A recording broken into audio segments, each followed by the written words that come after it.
चलो भाई शुरू करें क्लास।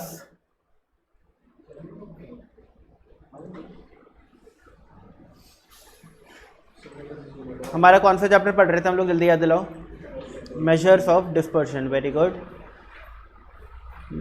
याद दिलाओ मेजर्स ऑफ डिस्पर्शन किस बारे में बात करता है? बताओ बताओ, मेजर्स ऑफ डिस्पर्शन किस बारे में बात करता है? जैसे मेजर ऑफ सेंट्रल टेंडेंसी कितने होते हैं? 5। Mean, median, mode, GMHM। ऐसे मेजर ऑफ डिस्पर्शन कितने होते हैं? 4। Range, quartile deviation, mean deviation और standard deviation. Measures of dispersion बात करता है अबाउट कंसिस्टेंसी, कि भाई कोई भी चीज़ कितनी कंसिस्टेंट है, उसमें कितना वेरिएशन हो सकता है। अगर हमारा, जैसे हम लोगों ने विराट कोहली और रोहित शर्मा का एग्जांपल लिया था, एक का स्टैंडर्ड डेविएशन था 15 और एक का था 5, तो हमने क्या देखा कि एवरेज से 15 ऊपर 15 नीचे जा सकता है विराट कोहली, 5 ऊपर 5 नीचे जा सकता है रोहित शर्मा। तो ये जो स्टैंडर्ड डेविएशन है, कंसिस्टेंसी या वेरिएशन होता है, डिस्पर्शन होता है, यही चेक करता है कि डेटा कितना ज़्यादा वेरी कर सकता है, कितना ज़्यादा ऊपर और कितना ज़्यादा नीचे जा सकता है। अब इसके अंदर हम लोगों ने रेंज पढ़ा था। रेंज का फॉर्मूला बहुत इजी था, याद दिलाओ क्या था? Largest value minus smallest value. और कोएफिशिएंट ऑफ रेंज का फॉर्मूला क्या था? Largest minus smallest upon largest plus smallest into 100। ठीक है ना। फिर हम लोगों ने क्वार्टाइल डेविएशन पढ़ा था, QD, जिसको हम सेमी इंटर क्वार्टाइल रेंज भी बोलते हैं, सेमी इंटर क्वार्टाइल रेंज भी बोलते हैं। फॉर्मूला क्या था? Q3 minus Q1 upon 2। फिर हमने कोएफिशिएंट ऑफ क्वार्टाइल डेविएशन भी पढ़ा था। फॉर्मूला क्या था? Q3 minus Q1 upon Q3 plus Q1 into 100। हमने बोला कि भाई ये जो फॉर्मूला है इसको दूसरे तरीके से भी लिखा जा सकता है, कोएफिशिएंट ऑफ क्वार्टाइल डेविएशन को। कैसे? Q3 minus Q1 upon 2 upon Q3 plus Q1 upon 2 into 100। फिर हम लोगों ने देखा कि भाई इसमें Q3 माइनस Q1 अपॉन 2 क्या होता है? Quartile deviation. Q3 plus Q1 upon 2 क्या होता है? मीडियन। मीडियन बोल लो या फिर Q2 बोल लो, इंटू 100। तो एक नया फॉर्मूला हम लोगों ने देखा कि quartile deviation upon median into 100 भी हमारा कोएफिशिएंट ऑफ क्वार्टाइल डेविएशन होता है। कोएफिशिएंट ऑफ क्वार्टाइल डेविएशन होता है। ये दो चीज़ हम लोगों ने पढ़ लिया था। अब आज हमें क्या पढ़ना था? अच्छा, एब्सोल्यूट और रिलेटिव मेजर ऑफ डिस्पर्शन में कौन फर्क बताएगा? बताओ, एब्सोल्यूट मेजर ऑफ डिस्पर्शन और रिलेटिव मेजर ऑफ डिस्पर्शन में क्या फ़र्क होता है? बोलो भाई, लास्ट क्लास में तो बताया। Absolute major of dispersion unit free नहीं होते और relative major of dispersion unit free होते हैं। अगर आपको दो अलग अलग टाइप का डेटा कंपेयर करना है, उनमें वेरिएशन पता लगाना है, तो आप रिलेटिव मेजर ऑफ डिस्पर्शन का यूज़ करते हो, ना कि एब्सोल्यूट मेजर ऑफ डिस्पर्शन का। यानी कंपैरिजन के लिए absolute major of dispersion use नहीं किए जाते, relative major of dispersion use किए जाते हैं। ठीक है, पढ़ लिया करो कुछ घर जा करके।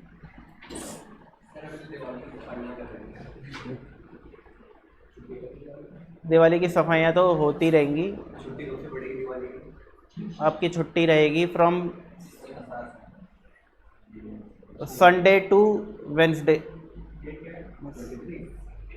देखो धनतेरस वाले दिन आ जाना पढ़ने, आप धनतेरस को तो क्या ही करते होगे तुम लोग, संडे की छुट्टी होती है। मंडे ट्यूसडे वेडनेसडे 3 छुट्टी है बड़ी। मंडे दिवाली, फिर गोवर्धन, भाई दूज। एक एक दिन के कैप पर होते, एक एक दिन अगले। इतनी छुट्टियां लेके करोगे क्या तुम लोग? आओ जी, मीन डेविएशन पढ़ो। तो मीन डेविएशन की डेफिनेशन क्या है सुनो। Mean deviation is the arithmetic mean. Mean deviation arithmetic mean है। किसका arithmetic mean? Arithmetic mean of absolute deviations का। किसका अरिथमेटिक मीन है? एब्सोल्यूट डेविएशंस का। डेविएशंस क्या होती हैं? x minus anything. अगर आप x जो आपकी ऑब्जर्वेशन है उसमें से कोई भी नंबर माइनस करते हो, जो आंसर मिलता है उसको हम डेविएशन बोलते हैं। तो आपको क्या करना है? आपको अरिथमेटिक मीन निकालना है एब्सोल्यूट डेविएशन का। डेविएशंस कहाँ से लेनी है? From appropriate measure of central tendency. समझने की कोशिश करना।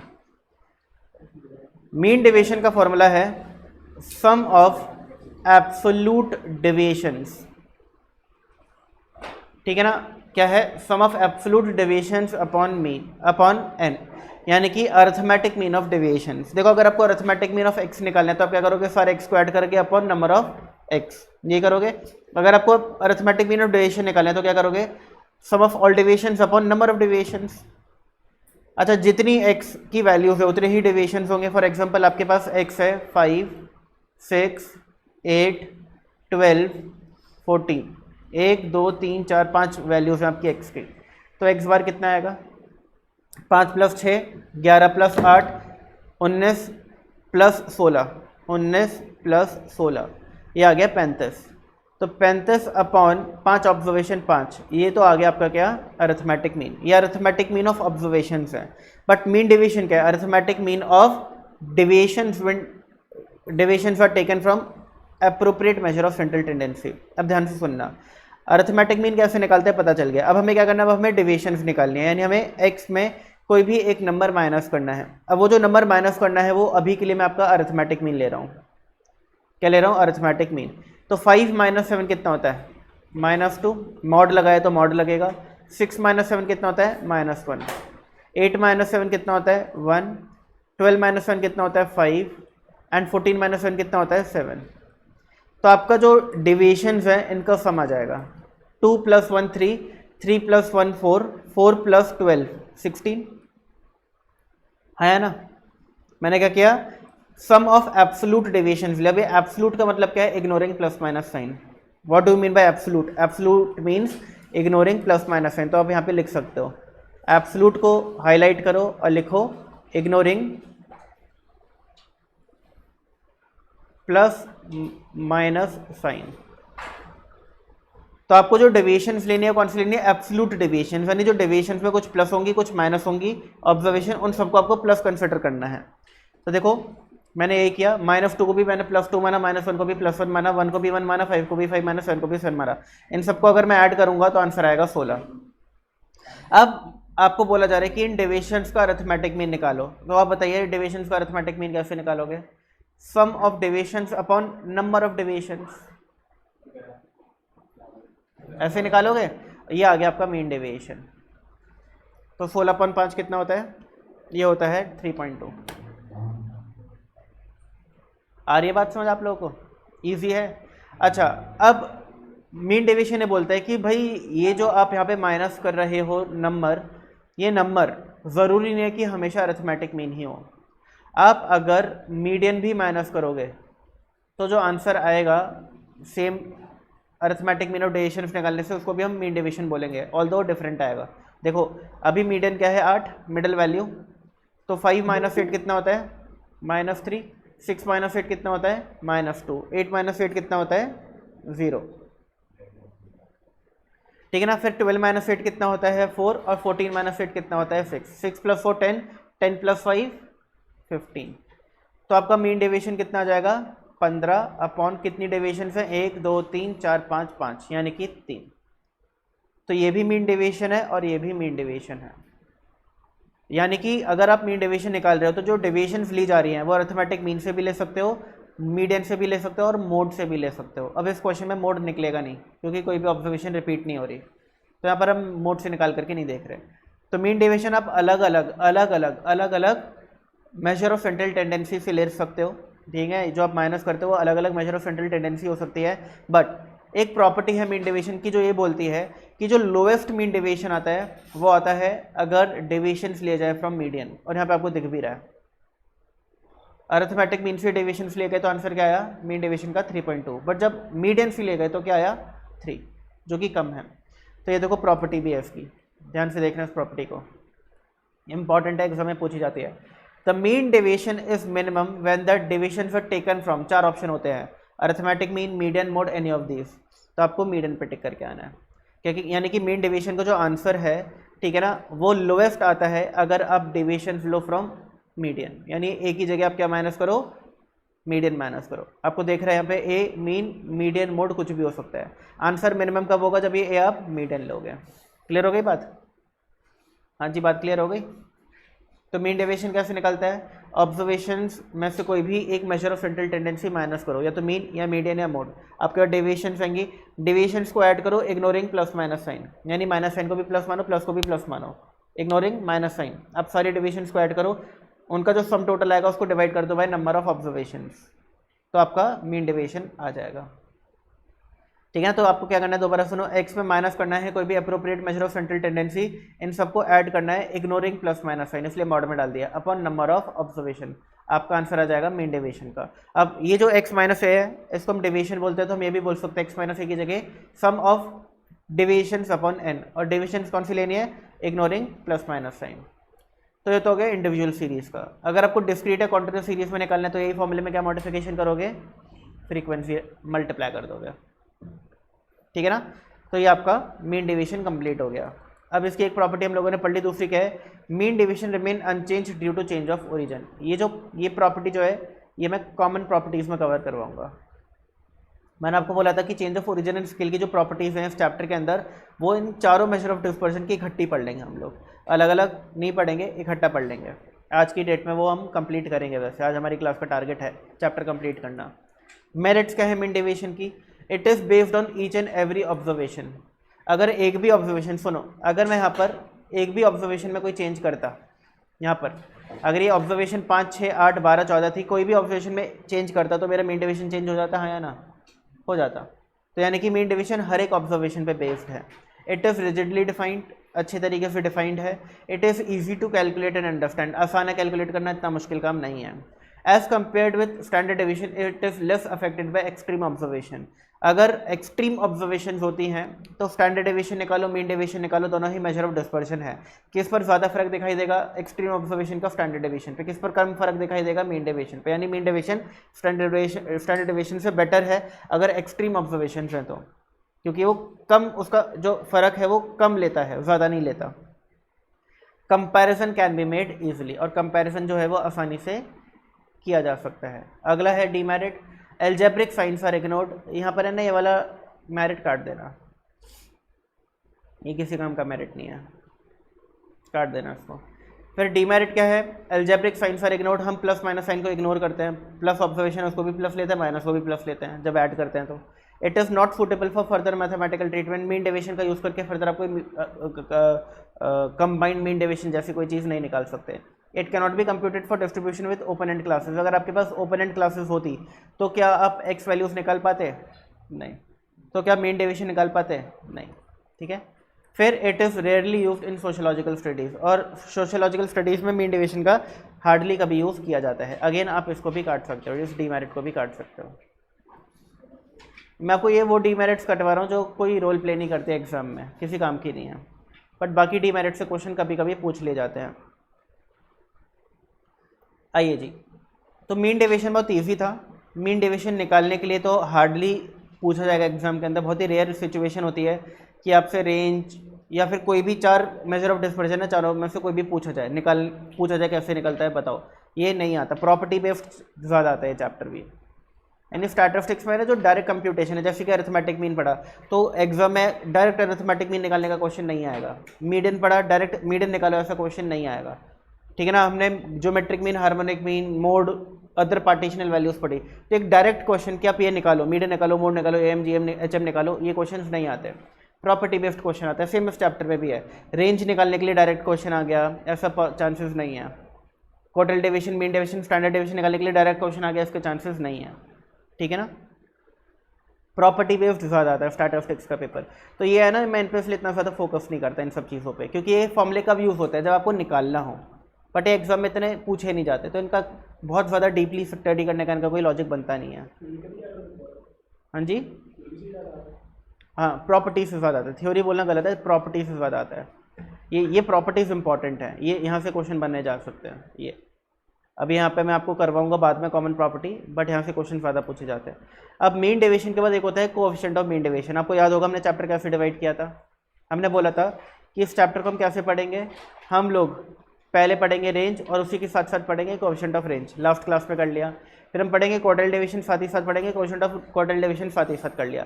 अब आज हमने मीन डेविएशन सीखा कैसे निकालते हैं, और उसी के साथ साथ क्या सीखने वाले हैं आप कि कोएफिशिएंट ऑफ मीन डेविएशन कैसे निकालते हैं।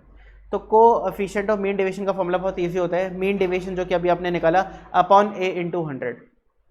देखो मीन डेविएशन अपॉन ए इंटू 100, ये ए क्या होता है, ये ए होता है जब आपने मीन डेविएशन निकाला था तो जो ए यहाँ पे लिया था वही ए आपको यहाँ पे लेना है। अगर ये आपने मीन लिया था तो ये ए भी मीन होगा, अगर ये वाला ए आपने मीडियन लिया था तो यहाँ पे भी ए मीडियन होगा। अगर ये वाला ए आपने मोड लिया था तो ये वाला ए भी मोड होगा। आगे बात समझ, ये दोनों एज कभी डिफरेंट नहीं हो सकते। यानी अगर आपने कुछ डेटा है उसका मीन डेविएशन निकाला है और मीन डेविएशन निकालने के लिए आपने जो भी ए लिया है मीन मीडियन मोड में, वही ए आपको लेना है उसी डेटा का कोएफिशिएंट निकालने के लिए। आप ये नहीं कर सकते कि आप जब मीन डेविएशन निकाल रहे थे तो आपने मीन ले लिया और उसी डेटा का जब कोएफिशिएंट मीन डेविएशन निकाल रहे थे तो आपने कुछ और ले लिया, मोड ले लिया। This is not allowed, same होना चाहिए। अगेन इसमें से क्वेश्चन कई बार कैसे पूछ लिया जाता है मैं आपको बताता हूँ। आपको मीन डेविएशन दे देंगे, आपको ए दे देंगे यानी मीन मीडियन मोड में से कोई भी एक चीज़ दे देंगे और आपको बोलेंगे find coefficient of mean deviation. तो आपको सिंपली क्या करना है, वैल्यूज पुट करने और आंसर निकालना है। हार्डली 10 सेकंड्स लेगा ये, ठीक है ना। इस टाइप के बहुत बेसिक क्वेश्चन पूछ लेते हैं कई बार, बट डायरेक्ट कंप्यूटेशन के क्वेश्चन नहीं आते कि आपको डेटा दे दे बहुत सारा, उस डेटा से आपको मीन डेविएशन निकालना है, फिर आपको कोएफिशिएंट ऑफ मीन डेविएशन निकालना है। वो एक नंबर के हिसाब से बहुत बड़ा क्वेश्चन बन जाता है, क्योंकि जैसे एग्जाम्पल के लिए इस टाइप का क्वेश्चन नहीं आता जिसमें आपको डेटा दिया जाए और आपको पूरा पूरा कंप्यूटेशन करना पड़े। अब हम आ जाते हैं most important part of this chapter, standard deviation. इस पर मोस्ट इंपॉर्टेंट मार्क करो और आज की क्लास का मेजर टाइम हमारा इसी पे जाने वाला है, ठीक है। क्या है standard deviation? It is defined as root, यानी कि स्क्वायर रूट लगा दिया मैंने, रूट मीन स्क्वायर डेविएशन। बताओ जी इसका क्या मतलब है? रूट तो लगा दिया, रूट लिखने पर मीन स्क्वायर डेविएशन का क्या मतलब है? मीन स्क्वायर डेविएशन का मतलब है कि आपकी जो डेविएशंस हैं उनके स्क्वायर का मीन, आपकी जो डेविएशंस हैं उनके स्क्वायर का mean is called standard deviation. अच्छा, डेविएशंस के स्क्वायर का मीन भी स्टैंडर्ड डेविएशन ही होता, डेविएशंस के स्क्वायर के मीन का square root mean deviation standard deviation होता है। ध्यान से सुनो, स्टैंडर्ड डेविएशन क्या है? ऑब्जर्वेशंस की डेविएशन के स्क्वायर का अरिथमेटिक मीन का स्क्वायर रूट। दोबारा सुनो मैं क्या बोल रहा हूँ। स्टैंडर्ड डेविएशन क्या है? ऑब्जर्वेशंस की डेविएशंस के स्क्वायर के अरिथमेटिक मीन का स्क्वायर रूट। अरे बात समझ, ये है स्टैंडर्ड डेविएशन। तो x में x बार माइनस करेंगे, डेविएशंस आ गई, उन डेविएशंस को स्क्वायर करेंगे, फिर उन सभी डेविएशंस के स्क्वायर को ऐड करेंगे, फिर डिवाइड कर देंगे किससे? नंबर ऑफ ऑब्जर्वेशन से। जो आंसर आएगा उसको क्या कर देंगे? स्क्वायर रूट, और हमारा स्टैंडर्ड डेविएशन आ जाएगा। और वेरिएंस कैसे निकालते हैं याद है आप लोगों को? Variance is equal to standard deviation का होल स्क्वायर। यानी अगर मुझे वेरिएंस का फॉर्मूला लिखना होता तो मैं क्या लिखता? Sum of x minus x bar whole square upon n, क्योंकि स्क्वायर से रूट कट जाता। अरे बात समझ, ठीक है। स्टैंडर्ड डेविएशन का एक और फॉर्मूला है, वो भी आपको याद रखना है, और वो है sum of x square upon n minus sum of x upon n का होल स्क्वायर का स्क्वायर रूट, ठीक है ना। तो देखो जल्दी से सोचो, प्रैक्टिकली सोचो, ये क्या हो रहा है? अगर मैं x यानी ऑब्जर्वेशन को स्क्वायर कर रहा हूँ और उन स्क्वायर्स को ऐड करके अपन नंबर ऑफ ऑब्जर्वेशन कर रहा हूँ, तो मैं क्या निकाल रहा हूँ? बताओ जी क्या निकल रहा है? क्या इसको मैं ये बोल सकता हूँ कि मैं अरिथमेटिक मीन निकाल रहा हूँ ऑफ एक्स स्क्वायर? अगर मैं आपको बोलूँ कि भाई x ऑब्जर्वेशंस हैं 5, 7, 10 और 13, और मैं बोल रहा हूँ कि आप एक्स स्क्वायर का अरिथमेटिक मीन निकालो। एक्स का अरिथमेटिक मीन तो हर कोई निकालेगा, 5 + 7 + 10 + 13/4। मैं आपको बोल रहा हूँ एक्स स्क्वायर का अरिथमेटिक मीन निकालो, तो आप क्या करोगे? आप पहले एक्स स्क्वायर निकालोगे, 25, 49, 100, 169, फिर इन सबको ऐड करोगे, 25 + 49 + 100 + 169, ये आंसर आएगा 343। फिर आप क्या करोगे? आप 343 को डिवाइड कर दोगे बाय 4, आपका आंसर आ जाएगा 85.75। तो एक्स स्क्वायर का अरिथमेटिक मीन निकालना है तो क्या करोगे? ऑब्जर्वेशंस को स्क्वायर करोगे, ऐड करोगे और अपन नंबर ऑफ ऑब्जर्वेशंस कर दोगे, तो आपका एक्स स्क्वायर का अरिथमेटिक मीन आ जाएगा। तो ये वही तो है। फिर इसके अंदर क्या माइनस किया बताओ? इसके अंदर माइनस किया अरिथमेटिक मीन का होल स्क्वायर। अरे बात समझ। अब देखो एक्स स्क्वायर तो ये आ गया, एक्स स्क्वायर का अरिथमेटिक मीन तो ये आ गया। अब अरिथमेटिक मीन निकालते हैं। बताओ अरिथमेटिक मीन क्या होगा? 5 + 7 12, 12 + 10 22, 22 + 13 35, 35/4। क्या आ जाएगा ये 8.75। तो स्टैंडर्ड डेविएशन क्या है? स्टैंडर्ड डेविएशन है रूट ऑफ 87.75 माइनस 8.75 का होल स्क्वायर। यही तो है, यही तो है। ठीक है, आंसर आ गया।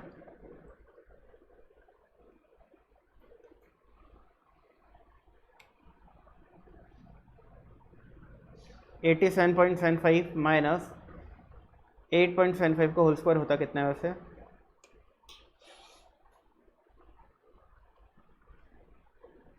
76.5625। तो 87.75 माइनस 76.5625 का स्क्वायर रूट। तो 85.75 माइनस 76.5625 ये आ गया 9.1875 का स्क्वायर रूट, और आंसर आ रहा है 3.03। क्लियर हो गई बात? अब अगेन स्टैंडर्ड डेविएशन निकालने को एग्जाम में नहीं आता। अगर आता है, अगर आता है तो पता है क्या आता है? आपको क्वेश्चन गिवन होता है sum of square of deviation is equal to 343 and number of observation is equal to 10, find standard deviation. तो आपको सिंपली क्या करना है? फॉर्मूले में वैल्यूज पुट करने, आंसर निकालना है। ठीक है, बात समझ आ रही है कैसा क्वेश्चन आता है? ठीक है ना, अभी करेंगे। यहाँ पर है क्या नीचे? नहीं है तो मैं आपको दिखा देता हूँ। स्टैंडर्ड डेविएशन देखो,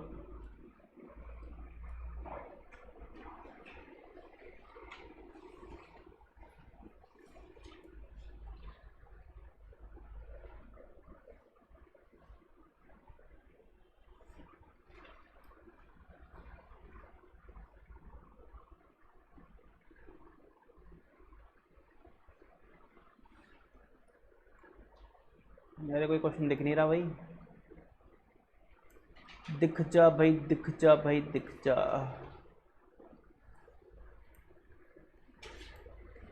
इसमें है नहीं।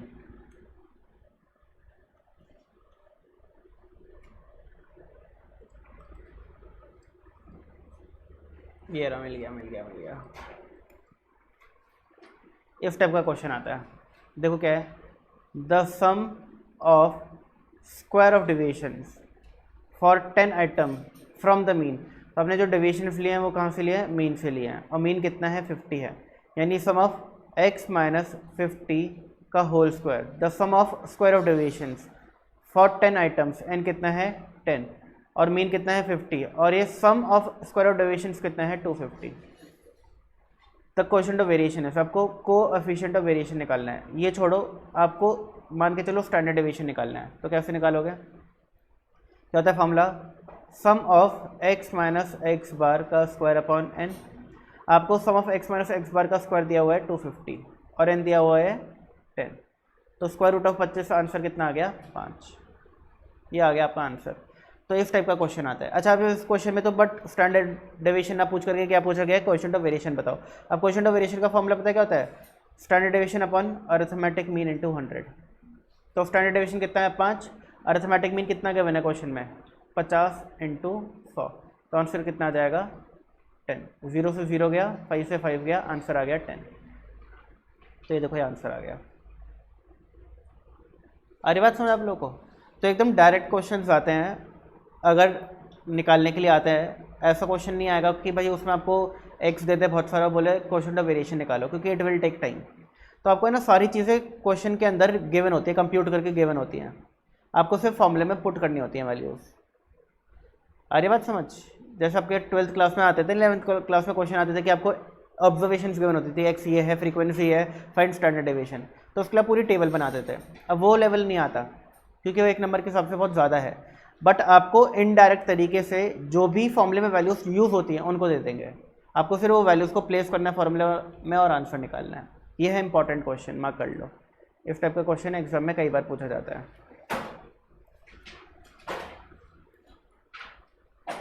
क्वेश्चन 35 था ये।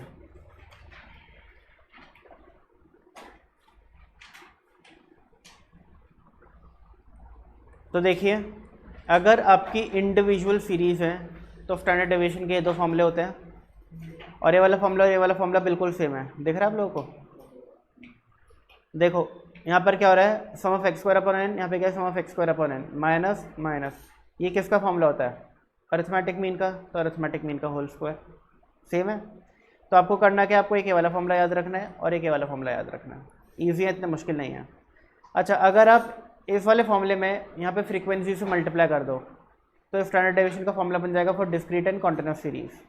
और इसी तरीके से अगर इस वाले फॉर्मूले में आप एफ एक्स स्क्वायर और एफ एक्स का होल स्क्वायर कर दो, ये आपको दिख रहा होगा यहाँ पर, तो ये भी फॉर्मूला बन जाएगा कि इसका डिस्क्रीट है कॉन्टिन्यूस सीरीज का। तो मेजरली आपको ये दो फॉर्मूले से याद करना है, और आपको याद रखना है कि अगर डिस्क्रीट या कॉन्टिन्यूस सीरीज है तो ये फ्रीक्वेंसी से मल्टीप्लाई हो जाते हैं। और अगेन फिर देखो ये क्या होता है, अरिथमेटिक मीन का फॉर्मूला होता है, तो यहाँ पे अरिथमेटिक मीन का होल स्क्वायर कर दिया, बाकी ये वाला part as it is same है। क्लियर हो गई बात? तो स्टैंडर्ड डेविएशन में आपको एक तो ये दो फॉर्मूले याद रखना है, एक ये वाला और एक ये वाला, बाकी सारे तो ऑटोमेटिकली हो जाएंगे। फिर आपको कोएफिशिएंट ऑफ वेरिएशन का फॉर्मूला याद रखना बहुत इंपॉर्टेंट है, standard deviation upon arithmetic mean into 100। और कोएफिशिएंट ऑफ स्टैंडर्ड डेविएशन का फॉर्मूला होता है standard deviation upon arithmetic mean, यानी कोएफिशिएंट ऑफ वेरिएशन और कोएफिशिएंट ऑफ स्टैंडर्ड डेविएशन में सिर्फ इनटू 100 का फर्क है। क्लियर हो गई ये बात? अब इनको मार्क कर लो मोस्ट इंपॉर्टेंट। 100% चांस है कि यहाँ से कोई एक क्वेश्चन तो पक्का आएगा एग्जाम में।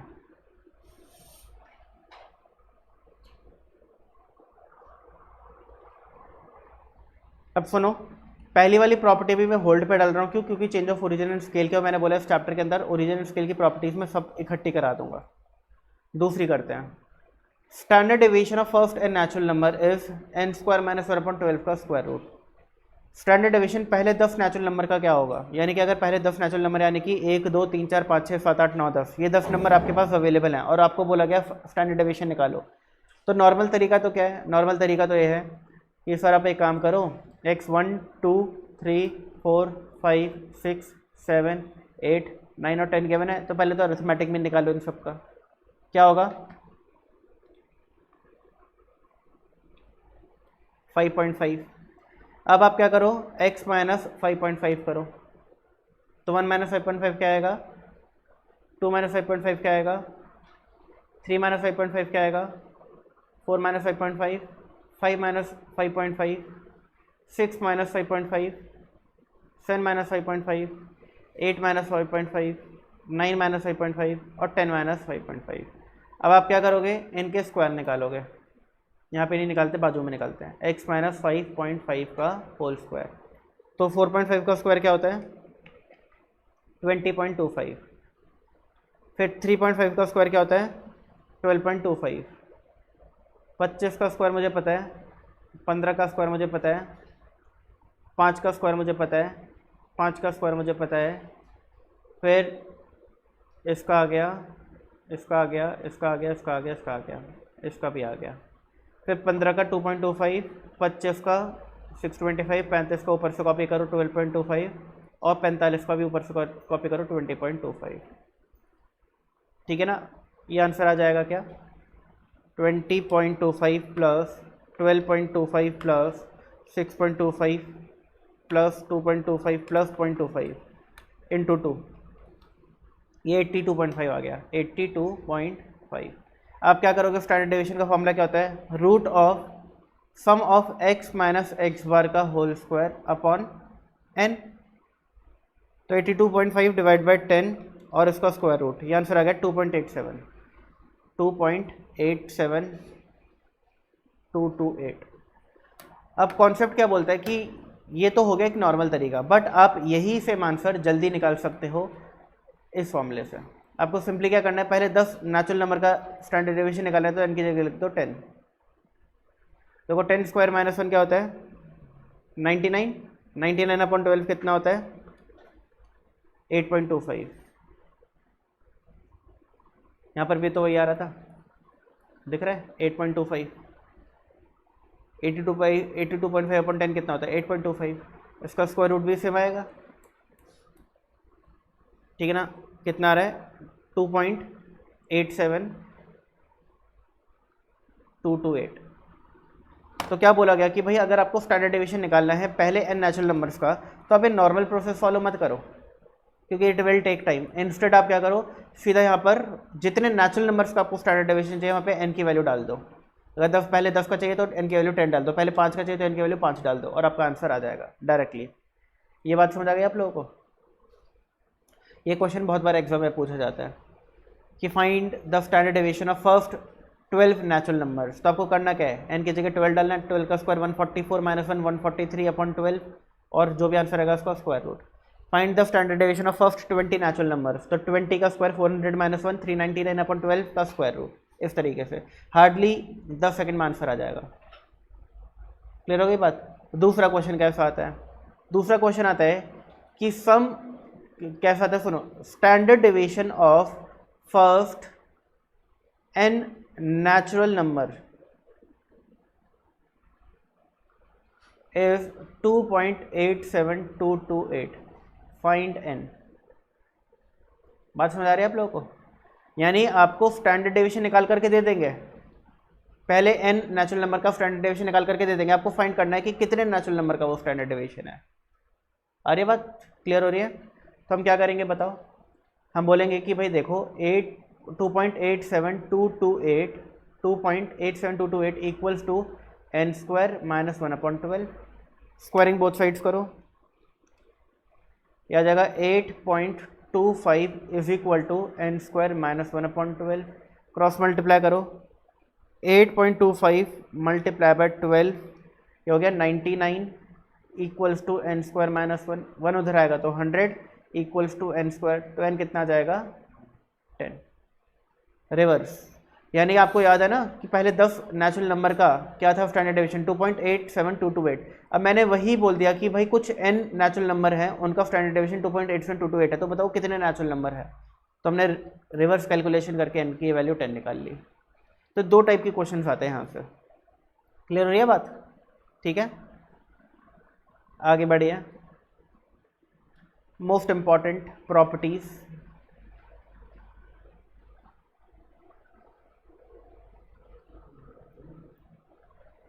आप लोगों से मैं क्वेश्चन पूछ रहा हूँ, आप लोगों को आंसर देना है। मतलब क्वार्टाइल डेविएशन और स्टैंडर्ड डेविएशन सेम होता है क्या? इसका आंसर सेम होता है? नहीं। अगर सेम होता है यहाँ पे 2/3 लिखने की जरूरत ही नहीं पड़ती, इक्वल्स टू लिखते हैं सिर्फ Q D is equal to F D. अब अगला सवाल, ये तो इजी सवाल था मेरा कि भाई दोनों इक्वल होते हैं, आंसर इज नो, साफ साफ दिख रहा है इक्वल नहीं होता है। मेरा आपसे जो अगला सवाल है वो ये है कि क्यू डी और एफ डी में क्या बड़ा होता है? क्यू डी और एफ डी में क्या बड़ा होता है? हाँ जी, क्या बड़ा होता है बताओ? एफ डी बड़ा होता है। Very good. देखो क्यू डी और एफ डी बराबर नहीं होते, Q D is not equals to F D. But अगर मैं इनको इक्वल करना चाहता हूँ तो मैं कर सकता हूँ। कैसे? एफ डी को 2 से मल्टीप्लाई करके 3 से डिवाइड करके।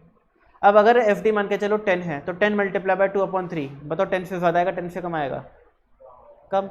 यानी हमें एफ डी को कम करना पड़ रहा है तब जाकर के वो क्यू डी के बराबर हो रहा है। यानी एफ डी बड़ा होता होगा तभी तो कम करना पड़ रहा है क्यू डी के बराबर बनाने के लिए। अरे एक बात समझ। अच्छा, अगर मैं 2/3 को इक्वल टू की दूसरी साइड ले जाऊँ तो ये हो जाएगा। अब बताओ क्यू डी एफ डी बराबर होते हैं? नहीं। क्या बड़ा होता है? एफ डी बड़ा होता है। क्यों? क्योंकि क्यू डी को 3 से मल्टीप्लाई करना पड़ रहा है, 2 से डिवाइड करना पड़ रहा है, यानी क्यू डी को बढ़ाना पड़ रहा है तब जाकर के वो एफ डी के बराबर बन रहा है। अगर आप किसी भी नंबर को मल्टीप्लाई करते हो एक नंबर से और डिवाइड करते हो एक दूसरे नंबर से, और जो मल्टीप्लाई करने वाला नंबर है वो बड़ा है और डिवाइड करने वाला नंबर छोटा है, तो ओवरऑल आंसर बढ़ता है। और वाइसी वर्सा, अगर आप एक नंबर को मल्टीप्लाई करते हो एक छोटे नंबर से और डिवाइड करते हो एक बड़े नंबर से, तो जो रिजल्टिंग आंसर होगा कम होगा। अरे बात समझ। तो हम यहाँ पे क्या कर रहे हैं? एफ डी को कम कर रहे हैं क्योंकि एक छोटे नंबर से मल्टीप्लाई कर रहे हैं, बड़े नंबर से डिवाइड कर रहे हैं, और हम यहाँ पे क्यू डी को बढ़ा रहे हैं, एक बड़े नंबर से मल्टीप्लाई कर रहे हैं, छोटे नंबर से डिवाइड कर रहे हैं। ठीक है ना? देखो अगर 100 है तो 100 इंटू 2/3 ज़्यादा होगा या 100 इंटू 3/2 ज़्यादा होगा? बताओ क्या ज़्यादा होगा? ये ज़्यादा होगा और ये कम होगा। अगर 100 को एफ डी मान लो, ठीक है ना, और अगर मैं एफ डी को मल्टीप्लाई करता हूँ 2 से डिवाइड करता हूँ 3 से, तो आंसर क्या होगा? घटेगा। और अगर मल्टीप्लाई करता हूँ 3 से डिवाइड करता हूँ 2 से तो आंसर बढ़ेगा। हमें यहाँ पे क्या करना है, एफ डी को मल्टीप्लाई करना है 2 से डिवाइड करना है 3 से, यानी कि हमको आंसर कम करना है, तब जाकर के वो क्यू डी के बराबर आएगा। आ रही है बात समझे वाली। अब इसी सेम लॉजिक के हिसाब से आप लोग मुझे बताएंगे कि एम डी और एफ डी में क्या बड़ा होता है। स्टैंडर्ड डेविएशन बड़ा होता है, क्योंकि स्टैंडर्ड डेविएशन को कम करना पड़ रहा है, तब जाकर के वो एमडी के बराबर हो रहा है। और इसी लॉजिक से बताइए क्यूडी और एमडी में क्या बड़ा होता है, एमडी। क्यूडी एफडी में एफडी बड़ा, एमडी एफडी में एफडी बड़ा, और क्यूडी एमडी में एमडी बड़ा। तो हम क्या बोल सकते हैं कि सबसे बड़ा एफडी होता है, उससे छोटा एमडी होता है, और सबसे छोटा क्यूडी होता है। तो this is relationship between QD MD FD, quadrant deviation, mean deviation and standard deviation. Exam में क्वेश्चन पूछा जा सकता है which of the following is true. एक ऑप्शन होगा ये, एक ऑप्शन होगा, एक ऑप्शन होगा, और एक और कोई ऑप्शन हो सकता है। तो आपको पता है कौन सा ऑप्शन सही है, पहला वाला। तो आप इसको टिक करके आना। आ रही बात समझ, क्लियर हो गई, ठीक है।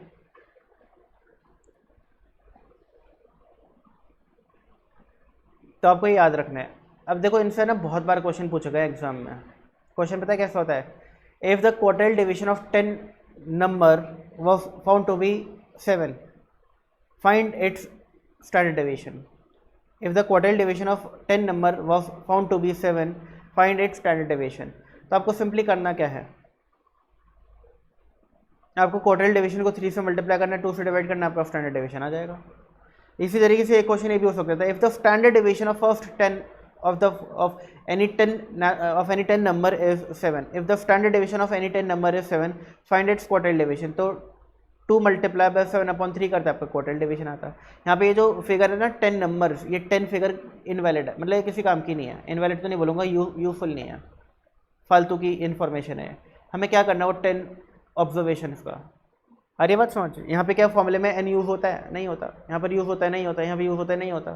तो जब एन यूज़ नहीं होता तो क्वेश्चन अगर आपको एन देता भी है तो उसका कोई यूज़ करना नहीं है, तो आपको कंफ्यूज करने को देता है वो बेसिकली, ठीक है। तो आपको याद रखना है कि भाई कंफ्यूज नहीं होना, ये जो एन दिया हुआ है किसी काम का नहीं है। डायरेक्टली मैं अगर एफ डी दिए क्यू डी निकाल सकता हूँ, एम डी दिए एफ डी निकाल सकता हूँ, क्यू डी दिए एम डी निकाल सकता हूँ, यानी कि 3 चीज़ें होती है, Q D M D F D. इसमें से कोई भी एक चीज़ दी गई है ना तो दूसरी चीज़ आप निकाल सकते हो।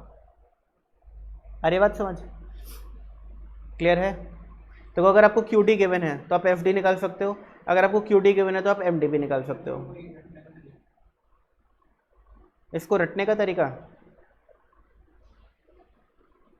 एक ही तरीका है। एक तो याद रखना कि एफ डी सबसे बड़ा होता है, एम डी उससे छोटा होता है, और क्यू डी सबसे छोटा होता है। फिर आपको याद रखना है 2 3 4 5 5 6,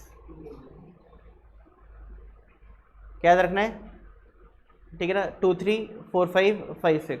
फिर आपको क्या याद आएगा कि भाई देखो, अगर आपको क्यू डी और एफ डी के बीच रिलेशनशिप चाहिए तो आप 2/3 का यूज़ करते हो, यानी कि एफ डी और क्यू डी बराबर नहीं होते, हम लोगों को पता है। हमें अगर इनको बराबर करना है, या तो क्यू डी को बढ़ाओ या एफ डी को कम करो। एफ डी को कम करने के लिए क्या करेंगे, 2/3 से मल्टीप्लाई करेंगे। एफ डी और एम डी हमें पता दोनों इक्वल नहीं होते, एफ डी सबसे बड़ा होता है। अगर हमें एफ डी को एम डी के बराबर बनाना है तो हमें क्या करना पड़ेगा, एफ डी को 4 से मल्टीप्लाई 5 से डिवाइड करना पड़ेगा। 2 3 4 5 5 6, और फिर 5 6 यूज़ होता है इन दोनों के लिए।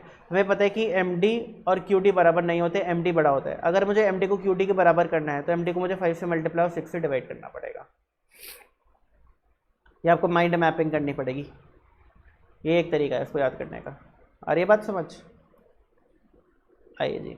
अगली प्रॉपर्टी वेरी इंपॉर्टेंट, अगर आपके पास सिर्फ 2 नंबर्स हैं, सिर्फ 2, और अगर आपको उन 2 नंबर्स का स्टैंडर्ड डेविएशन निकालना है तो आंसर क्या होगा, larger number minus smaller number upon 2। Clear हो गई बात। सुनो, आपके पास 2 नंबर्स हैं, लेट्स मैंने टेस्ट लिया और 2 ही बच्चा है उस दिन। एक बच्चे का है 10 नंबर 25 में से, और एक का है 18 नंबर 25 में से। अब मुझे निकालना है इन बच्चों का रेंज, तो आंसर क्या होगा 8। और अगर मुझे निकालना है स्टैंडर्ड डेविएशन तो आंसर क्या होगा 18 - 10/2, यानी कि 4। तो अगर सिर्फ दो नंबर्स की बात की जाए, सिर्फ दो नंबर्स की बात की जाए, तो रेंज ऑफ स्टैंडर्ड डेविएशन में हमेशा ज़्यादा क्या होगा, रेंज। अगर आपके पास डेटा सिर्फ दो नंबर्स का, सिर्फ दो नंबर्स हैं, दो ऑब्जर्वेशन हैं, और उनका आप रेंज निकालोगे एल माइनस एस होगा, स्टैंडर्ड डेविएशन निकालोगे एल माइनस एस अपॉन 2 होगा, यानी कि रेंज हमेशा डबल होगा स्टैंडर्ड डेविएशन का, हाँ या ना। तो हम क्या बोलेंगे, range is equal to twice of standard deviation, या standard deviation is equal to half of range, बोल सकते हैं, हाँ जी। If there are two observations then range is equal to twice of standard deviation and standard deviation is equal to half of range. ये exam में कई बार question पूछा गया, बट याद रखना सिर्फ दो ऑब्जर्वेशन है तब यह चीज़ सेटिस्फाई होती है। अगर तीन ऑब्जर्वेशन हैं तो उनका स्टैंडर्ड डेविएशन का फॉर्मूला कौन सा यूज़ होगा, नॉर्मल वाला जो ऊपर हमने पढ़े थे, ये वाला फॉर्मूला। तीन ऑब्जर्वेशन है, 4 है, 5 है, 6 है, ये वाला फॉर्मूला यूज़ होगा। और अगर पहले n नेचुरल नंबर्स हैं ऑब्जर्वेशन में तो कौन सा फॉर्मूला यूज़ करोगे, ये वाला फॉर्मूला यूज़ करोगे, ठीक है ना। और सिर्फ दो ऑब्जर्वेशन है तो कौन सा फॉर्मूला यूज़ करोगे, ये वाला फॉर्मूला यूज़ करोगे। क्लियर होगी बात, इजी। फिर अगला कॉन्सेप्ट आ जाता है कंबाइंड स्टैंडर्ड डेविएशन। ये मैं आपको क्वेश्चन के थ्रू ही करा दूंगा डायरेक्टली। इसका फॉर्मूला काफ़ी लंबा होता है और ये एग्जाम में आने के चांसेस भी कम होते हैं, क्योंकि एक नंबर को जस्टिफाई नहीं करता इतनी कैलकुलेशन, ठीक है जी। अब मेरिट्स क्या है स्टैंडर्ड डेविएशन की, पढ़ो। It is a best measure of dispersion, exam में कई बार क्वेश्चन आए, which of the following is consider to be best measure of dispersion. 4 option होते हैं, range, quartile deviation, mean deviation और स्टैंडर्ड डेविएशन। तो आपको स्टैंडर्ड डेविएशन पर टिक करना है। 8 कंसिडर्स ऑल ऑब्जर्वेशन, कई बार एग्जाम में क्वेश्चन पूछ जाता है which of the following measure of dispersion considers all observation. Option होता है A standard deviation, B mean deviation, C quartile deviation और D both A and B. किसको टिक कर क्या हो गया, बोथ ए एंड बी, ठीक है ना। मीन डेविएशन और स्टैंडर्ड डेविएशन दोनों ही सारी ऑब्जर्वेशन को कंसिडर करते हैं। क्वार्टाइल डेविएशन बीच की 50% ऑब्जर्वेशन को कंसिडर करता है और रेंज आखिरी दो, मतलब आखिरी दो नहीं, पहली और आखिरी, ठीक है ना, आखिरी एक्सट्रीम टू ऑब्जर्वेशन को, एक पहली और एक आखिरी। इट इज़ रिजिडली डिफाइंड, अच्छे तरीके से डिफाइंड है। It is useful for further mathematical treatment, और ये भी एग्जाम में कभी कभी पूछा जा सकता है कि which of the following measure of dispersion can be used for further mathematical calculation. 4 option होंगे, range, quartile deviation, mean deviation, standard deviation. आपको किस पे टिक करना है, स्टैंडर्ड डेविएशन। आओ जी, अब करते हैं हम इस चैप्टर का सबसे इंपॉर्टेंट पार्ट, जिसके एग्जाम में 100% क्वेश्चन आएगा। ऐसा हो ही नहीं सकता कि यहाँ से क्वेश्चन ना आया। अच्छा, जो चैप्टर है मेजर ऑफ डिस्पर्शन, इसकी वेटेज है 3 से 4 नंबर, ठीक है ना। और एक क्वेश्चन पक्का इन प्रॉपर्टीज से आता है और एक क्वेश्चन पक्का प्रॉपर्टी ऑफ स्टैंडर्ड डेविएशन से आता है, पक्का। अब ज़रूरी नहीं है कि प्रॉपर्टी से एक ही क्वेश्चन है, एक तो आएगा ही आएगा, 2 भी आ सकते हैं। ज़रूरी नहीं है कि ये जो प्रॉपर्टीज़ है कॉमन प्रॉपर्टी से एक ही क्वेश्चन है, चारों क्वेश्चन भी यहाँ से आ सकते हैं, तीनों क्वेश्चन भी यहाँ से आ सकते हैं। अरे बात समझ, यानी एक तो आएगा ही आएगा, ज़्यादा भी आ सकते हैं। क्लियर हो गई बात। अब आप मेरी बात ध्यान से समझना, मैं आपको बहुत इंपॉर्टेंट चीज़ समझाने वाला हूँ, बहुत ही ज़्यादा इंपॉर्टेंट है, ध्यान से सुनना समझना, आपको सब समझ आएगा। काफ़ी टाइम लगेगा इस कॉन्सेप्ट को समझने में, आराम आराम से समझेंगे। कोई भी डाउट होगा पूछना। मेरे पास कुछ डेटा है, लेट से आप लोगों का टेस्ट लिया गया है और उस टेस्ट में 25 में से एक बच्चे ने 4 स्कोर किया है, एक बच्चे ने 5 स्कोर किया है, एक बच्चे ने 10 स्कोर किया है, एक बच्चे ने 14 स्कोर किया है, एक ने 17 स्कोर किया है और एक ने हाईएस्ट 20 स्कोर किया है। तो 1 2 3 4 5 6 बच्चे हैं क्लास के अंदर। क्लियर हो गई बात। अब इन 6 बच्चों का आप निकालो अरिथमेटिक मीन। तो 4 + 5 + 10 + 14 + 17 + 20, ये आंसर आ रहा है 70 अपॉन 1 2 3 4 5 6 अपॉन 6, 11.66। ये आंसर थोड़ा हम राउंड ऑफ करने की कोशिश करते हैं, तो हम क्या करते हैं, इसको 22 कर देते हैं। तो पहले जो टोटल 70 आ रहा था वो टोटल 72 आ जाएगा। 72 अपॉन 6 कितना होता है, 12। ये बात समझ आ गई आप लोगों को। ये तो बहुत इजी है, इसमें तो कुछ नया नहीं आप लोगों ने सीखा। अब मैं क्या कर रहा हूँ, मैं नई ऑब्जर्वेशंस बना रहा हूँ। आप लोगों का मार्क्स बहुत बेकार है, तो मैंने आप लोगों को बोला कि एक रीटेस्ट लिया जाएगा सभी लोगों का, और आप सभी लोगों का रीटेस्ट लिया गया और आप सभी लोगों ने लीनियर परफॉर्मेंस दी। लीनियर परफॉर्मेंस यानी कि जहाँ पहले बच्चे के एक्स ये मार्क्स आए थे, तो अब उन सभी बच्चों के 2-2 मार्क्स बढ़ चुके हैं। यानी नया डेटा क्या होगा, 6, 7, 12, 16, 19 और 24। अब आप लोग मुझे चेंज ऑफ ओरिजिन वाली प्रॉपर्टी अप्लाई करके बताओ कि अरिथमेटिक मीन ऑफ वाई क्या होगा। 14, 12 प्लस 2, पहले वाला arithmetic mean plus change of origin. If all the observations are added और subtracted by a constant K, then arithmetic mean is also added और सब्ट्रैक्टेड बाय द कांस्टेंट। तो अगर arithmetic mean पहले 12 था और सभी ऑब्जर्वेशन 2 से बढ़ गई, तो नया वाला अरिथमेटिक मीन भी 2 से बढ़ करके आ जाएगा। याद आ रही है बात? हम लोगों ने पढ़ा है, चेंज ऑफ ओरिजिन कहते हैं इसको। बट अब मैं आप लोगों से अरिथमेटिक मीन की बात नहीं कर रहा, मैं आपसे बात कर रहा हूँ रेंज की। बताओ रेंज ऑफ एक्स क्या होगा। रेंज क्या है, एक मेजर ऑफ डिस्पर्जन है, ठीक है ना। बताओ रेंज ऑफ एक्स क्या होगा, 18, highest marks minus lowest marks. और रेंज ऑफ वाई क्या होगा, ये भी 18। तो हमें क्या समझ आया यहाँ पर कि जो चेंज ऑफ ओरिजिन होता है इसका फ़र्क मेजर्स ऑफ सेंट्रल टेंडेंसी पे तो पड़ता है, बट मेजर्स ऑफ डिस्पर्जन पे नहीं पड़ता। अगर हम मेजर ऑफ सेंट्रल टेंडेंसी की बात करें तो अरिथमेटिक मीन 2 से बढ़कर के 14 हो गया था, बट वहीं रेंज क्या 2 से बढ़कर के 20 हुआ? नहीं, रेंज तो जो पहले था वही अभी आ रहा है। ये बात समझ आ रही है आप लोगों को? बोलो हाँ, आ रही बात समझ? अब मैं लेता हूँ Z ऑब्जर्वेशंस। Z कैसे आया? Z आया आपके नंबर को 5 से मल्टीप्लाई करके, यानी कि 4 multiply by 5, 5 multiply by 5, 10 multiply by 5, 14 multiply by 5, 17 multiply by 5 और 22 मल्टीप्लाई बाय 5। अब आप बताइए प्रॉपर्टी, चेंज ऑफ स्केल वाली प्रॉपर्टी अप्लाई करके कि Z बार क्या हो जाएगा, 12 multiply by 5, 60। Range of Z आपको क्या लगता है, अभी भी पहले 18 था, चेंज ऑफ ओरिजिन से 18 रहा, क्या अभी भी 18 रहेगा? 110 माइनस 20 कितना होता है, 90। तो देखो रेंज पहले था 18 मल्टीप्लाई बाय 5, ये हो गया 90। यानी कि चेंज ऑफ स्केल से मेजर्स ऑफ डिस्पर्जन पे फर्क पड़ता है। देखो चेंज ऑफ ओरिजिन का फर्क मेजर ऑफ सेंट्रल टेंडेंसी पे पड़ता है, मेजर ऑफ डिस्पर्जन पे नहीं पड़ता, बट चेंज ऑफ स्केल का फर्क दोनों पे पड़ता है और बिल्कुल सेम तरीके से पड़ता है।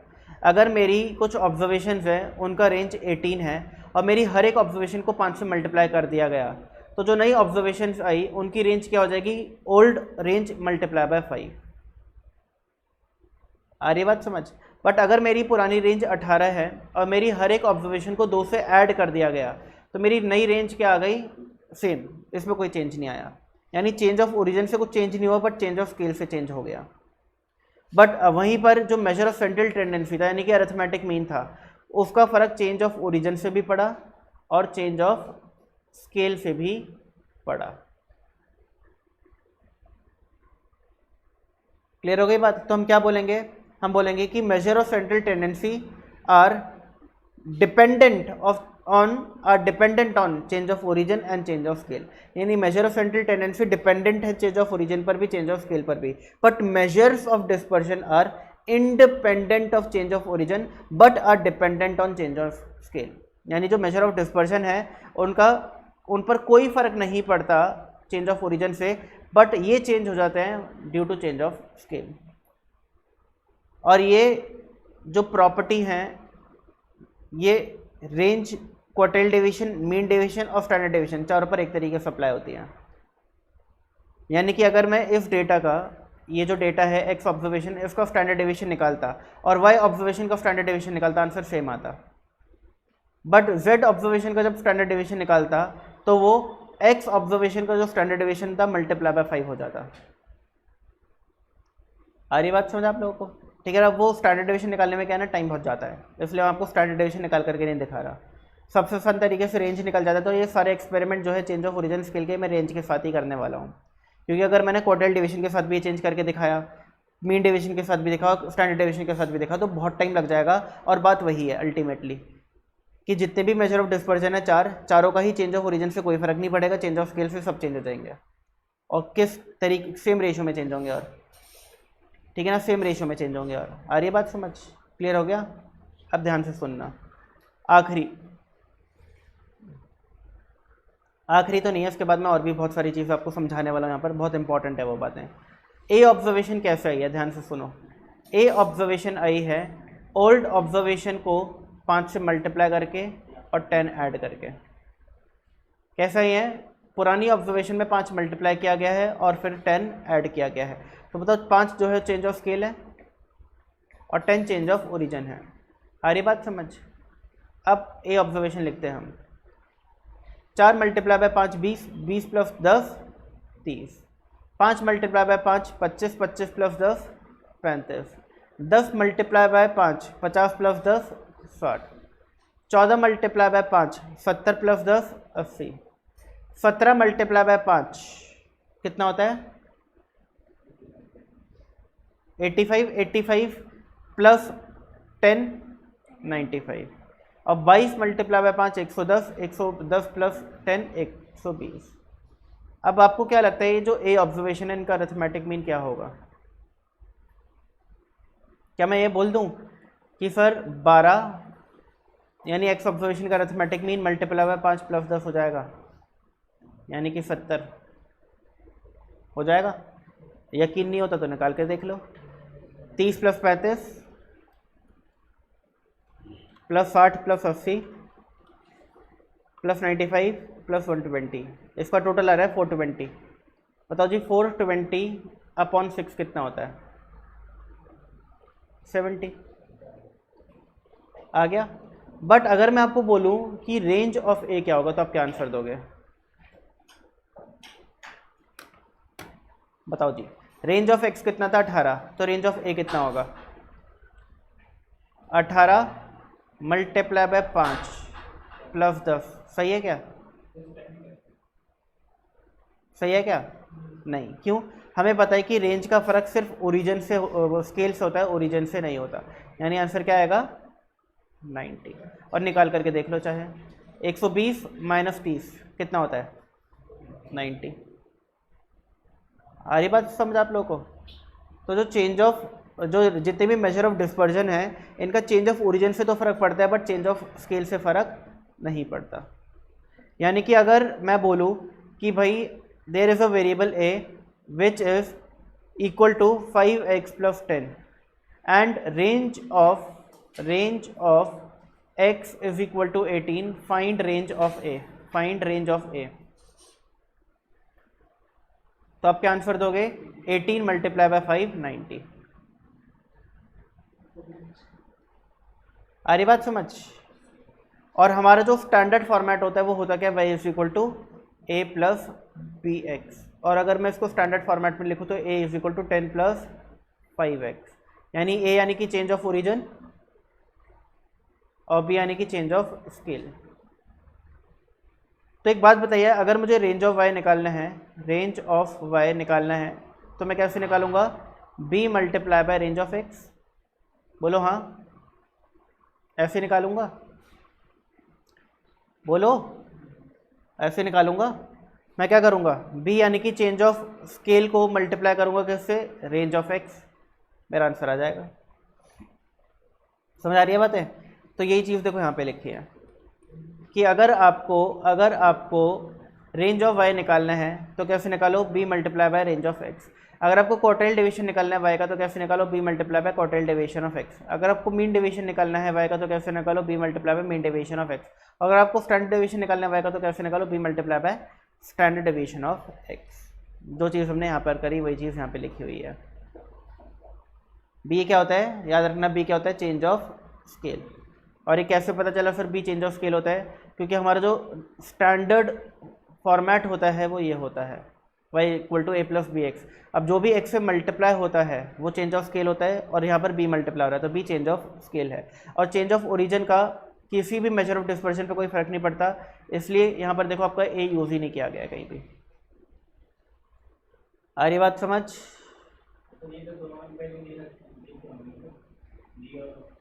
आपको एक इक्वेशन देते हैं और आपको एक रेंज ऑफ एक्स या क्वार्टाइल डेविएशन ऑफ एक्स या मीन डेविएशन ऑफ एक्स या स्टैंडर्ड डेविएशन ऑफ एक्स देते हैं, और आपको निकालना होता है अगर रेंज ऑफ एक्स गिवन है आपको और एक इक्वेशन गिवन है आपको, तो आपको रेंज ऑफ वाई निकालना होगा। अगर आपको quartile deviation of x given है और एक इक्वेशन गिवन है तो आपको क्वार्टाइल डेविएशन ऑफ वाई निकालना होगा। देखो कैसे होता है क्वेश्चन, समझा देता हूँ मैं आपको लाइव एग्जाम्पल।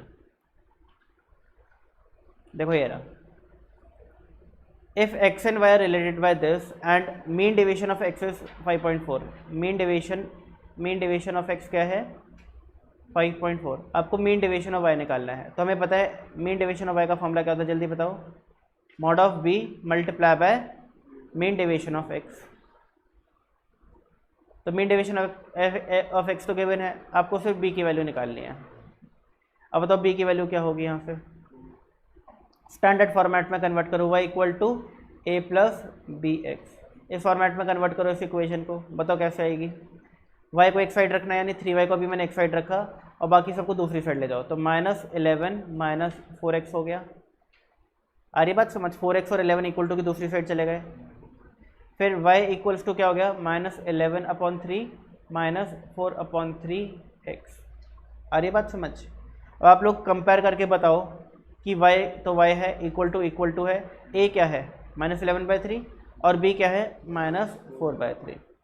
तो मैंने क्या किया, -4/3 को लिख दिया मॉड के अंदर, क्योंकि मॉड लगा हुआ है। ये क्यों लगा इसका लॉजिक भी अभी बताऊंगा, बहुत इंपॉर्टेंट है। तो 5.4 multiply by 4/3, 5.4 multiply by 4 divide by 3 होता है 7.2। आपका आंसर आ जाएगा 7.2। और ये एग्जाम में हर बार क्वेश्चन पूछा गया इस टाइप का, change of origin and scale का। आ रही बात समझ आप लोगों को, क्लियर है?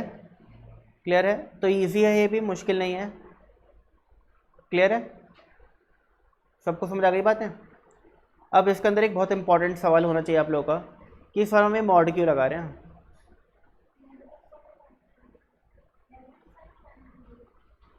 क्या? वो तो ठीक है, बट क्यों? वो तो देखो मॉड लगता तो नेगेटिव साइन हटाने के लिए, बट क्यों हटा रहे हैं? जैसे कि आंसर नेगेटिव ना है, अब आंसर नेगेटिव आने से क्या हो जाएगा भाई, दिक्कत क्या है अगर हो भी जाए नेगेटिव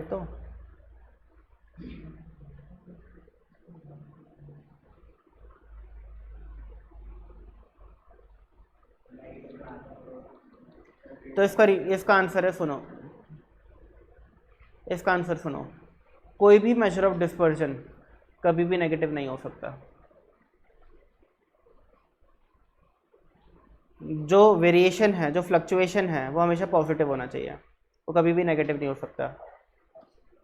और ये फॉर्मूले के अंदर हिडन है, हर फॉर्मूले में हिडन है। सुनो, रेंज का फॉर्मूला क्या होता है, बताओ रेंज का फॉर्मूला क्या होता है? क्या ये कभी नेगेटिव हो सकता है? क्या कभी भी नेगेटिव हो सकता है? नहीं। क्वार्टाइल डेविएशन का फॉर्मूला क्या होता है, बताओ? Q3 minus Q1/2। क्या कभी भी Q3 Q1 से छोटा हो सकता है? नहीं, हमेशा Q3 Q1 से बड़ा होगा। तो Q3 माइनस Q1/2 यही फॉर्मूला है, यानी कि बड़ी वैल्यू माइनस छोटी वैल्यू हमेशा पॉजिटिव/2, यानी कि आंसर भी पॉजिटिव। मीन डेविएशन फॉर्मूला क्या होता है बताओ? मीन डेविएशन का फॉर्मूला बताओ।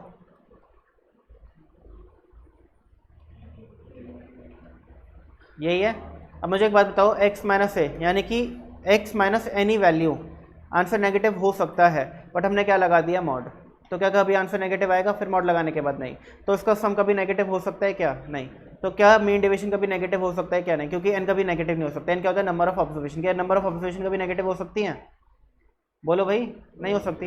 यानी मीन डेविएशन भी कभी नेगेटिव नहीं हो सकता, यानी रेंज नेगेटिव नहीं हो सकता, क्वार्टाइल डेविएशन नेगेटिव नहीं हो सकता, और मीन डेविएशन भी नेगेटिव नहीं हो सकता। क्या स्टैंडर्ड डेविएशन नेगेटिव हो सकता है?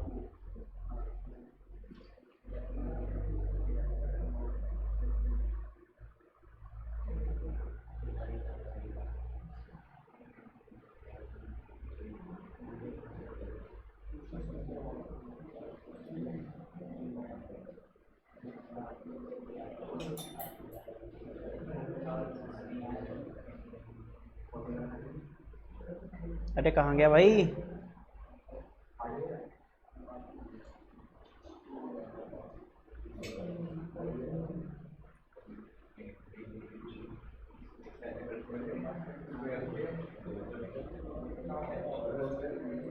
कौन से पेज पर है भाई हम लोग?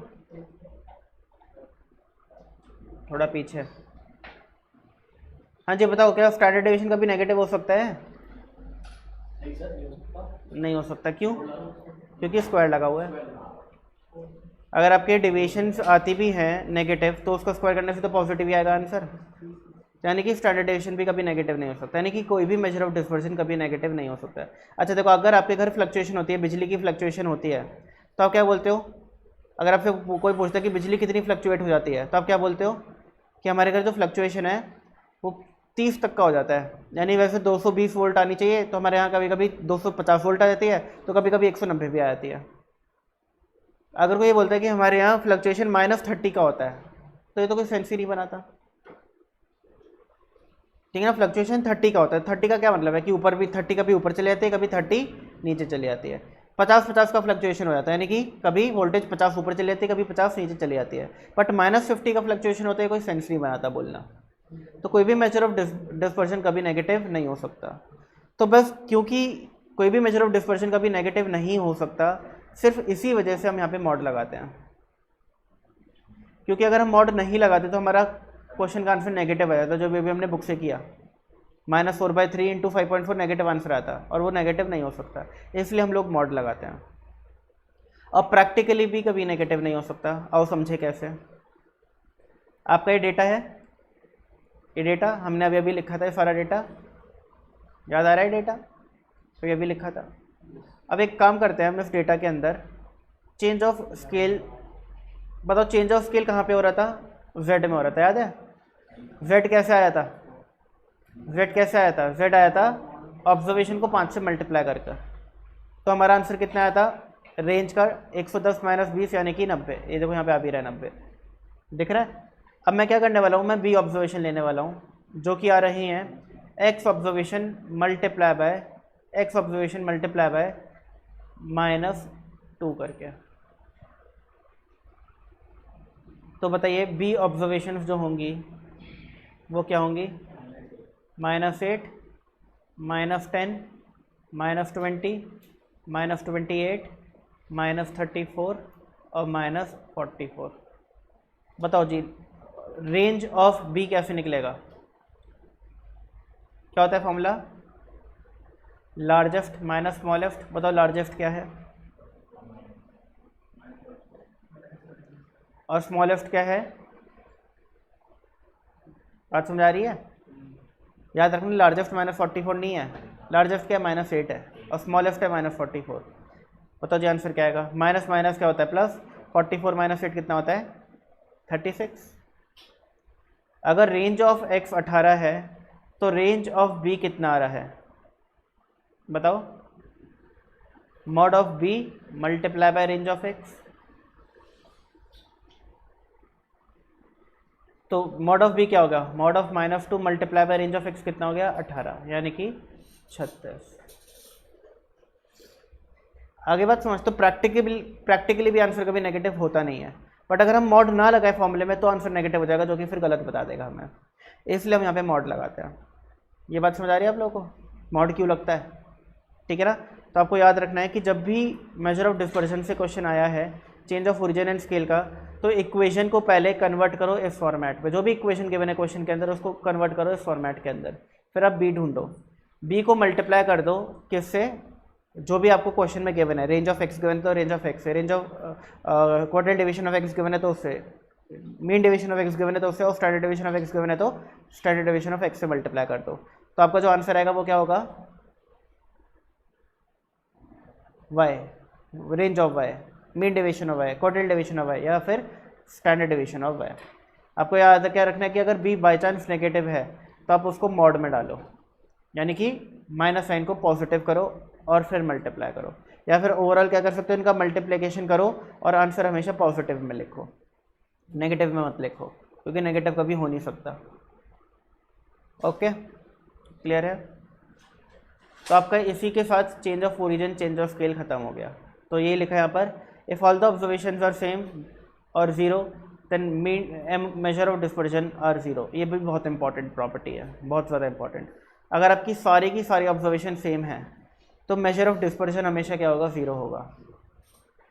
मेजर ऑफ सेंट्रल टेंडेंसी में प्रॉपर्टी क्या आती है, if all observations are same से K then their arithmetic mean is also same that is K. अगर 5 बच्चों ने टेस्ट दिए, 5 के 10 नंबर आए तो उनका अरिथमेटिक मीन क्या होगा, 10। मीडियन क्या होगा, 10। Geometric mean, harmonic mean, median mode क्या होगा, सब कुछ 10 10 10 ही होगा। बट अगर मैं बोलूँ कि रेंज क्या होगा तो आंसर होगा 0। Highest marks minus lowest marks, 10 minus 10 0। अगर उनका क्वार्टाइल डिवीजन क्या होगा, 0। उनका मीन डिवीजन क्या होगा, 0। उनका स्टैंडर्ड डिवीजन क्या होगा, 0। सब कुछ 0 हो जाएगा। तो अगर सारी ऑब्जर्वेशन सेम है तो उनका मेजर ऑफ डिस्पर्जन क्या होगा, 0। देखो बात बहुत सिंपल है। अगर विराट कोहली ने आज तक 100 मैचेस खेले और हर मैच में उसने 50 रन मारे हैं, वो अगला मैच खेलने वाला और कोई पूछा आपसे कितने रन बनाएगा, तब क्या बोलोगे, 50। यानी फ्लक्चुएशन के चांसेस हैं क्या, नहीं। यानी मेजर ऑफ डिस्पर्जन क्या हो गया, 0। तो आप क्या बोलोगे कि अगले मैच में विराट कोहली 50 + 0 या 50 - 0, यानी 50 रन बनाने वाला है। फ्लक्चुएशन है ही नहीं भाई, वेरिएशन है ही नहीं भाई। आ रही बात समझ, क्लियर हो गई बात, ठीक है। तो सारी ऑब्जर्वेशन अगर सेम होंगी तो मेजर ऑफ डिस्पर्जन क्या हो जाएंगे, 0 हो जाएंगे। बाकी सब मैंने आपको पढ़ा ही दिया। डीमेरिट क्या है स्टैंडर्ड डेविएशन की, it is not easy to calculate and understand. बाकियों के कंपैरिजन में थोड़ा मुश्किल है standard deviation. It can not be computed for distribution having open end class interval. अगर आपके ओपन एंड डिस्ट्रीब्यूशन है तो आप मीन डेविएशन भी निकाल सकते और आप रेंज भी नहीं निकाल सकते और आप स्टैंडर्ड डेविएशन भी नहीं निकाल सकते। यानी अगर आपके पास ओपन एंड क्लास इंटरवल है तो आप सिर्फ एक मेजर ऑफ डिस्पर्जन निकाल सकते हो और वो है क्वार्टाइल डेविएशन। रेंज क्यों नहीं निकलेगा, क्योंकि रेंज होती है 2 एक्सट्रीम वैल्यूज़, और अगर ओपन एंड क्लास इंटरवल्स है तो भाई एक्सट्रीम वैल्यूज़ आपके पास होगी नहीं, एक होगी एक नहीं होगी, या दोनों नहीं होगी, तो आप निकाल ही नहीं पाओगे। मीन डेविएशन क्यों नहीं निकाल सकते, क्योंकि मीन डेविएशन निकालने के लिए आपको क्या चाहिए, अगेन x - a करना होता है, x चाहिए। x क्या होती है, मिड वैल्यू होती है, मिड वैल्यू निकाल ही नहीं पाओगे। स्टैंडर्ड डेविएशन क्यों नहीं निकाल पाओगे, क्योंकि स्टैंडर्ड डेविएशन निकालने के लिए क्या निकालना पड़ता है, मीन निकालना पड़ता है। x भी चाहिए होता है और मीन भी निकालना होता है। देखो x भी चाहिए होता है और मीन भी निकालना होता है, दोनों ही चीज़ नहीं निकाल पाओगे उस क्लास इंटरवल की जो ओपन एंड है, तो आपका स्टैंडर्ड डेविएशन भी नहीं निकल पाएगा। मीडियन निकल सकता है, बट मीडियन क्या है, मीडियन तो मेजर ऑफ सेंट्रल टेंडेंसी है। हम अभी मेजर ऑफ डिस्पर्जन की बात कर रहे हैं। मेजर ऑफ सेंट्रल टेंडेंसी में हमने बात कर ली थी कि कौन कौन से मेजर ऑफ सेंट्रल टेंडेंसी निकल सकते हैं अगर डेटा ओपन एंड है, और सिर्फ 2 थे, एक मीडियन और एक मोड। बाकी AM GM HM नहीं निकल सकता अगर डेटा ओपन एंडेड है तो। उनके मेरिट डीमेरिट में लिखा हुआ है, सबके मेरिट डीमेरिट में ये चीज़ लिखी हुई है, ठीक है ना। और इसी के साथ आपका ये जो चैप्टर है ये होता है फिनिश। अब देखो जल्दी से,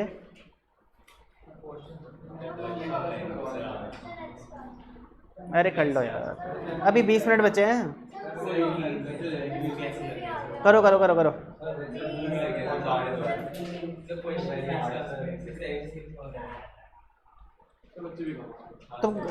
तो एक बात बताओ, मैं तुम्हें क्वेश्चन करने को देता, तुम में से कौन करके आता, कोई भी नहीं, कोई तो नहीं करता।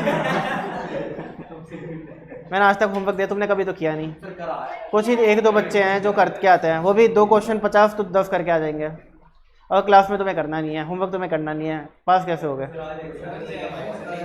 तो क्या हुआ, ऑनलाइन तो पढ़ रहे हैं, कुछ रिकॉर्डिंग देख लेंगे।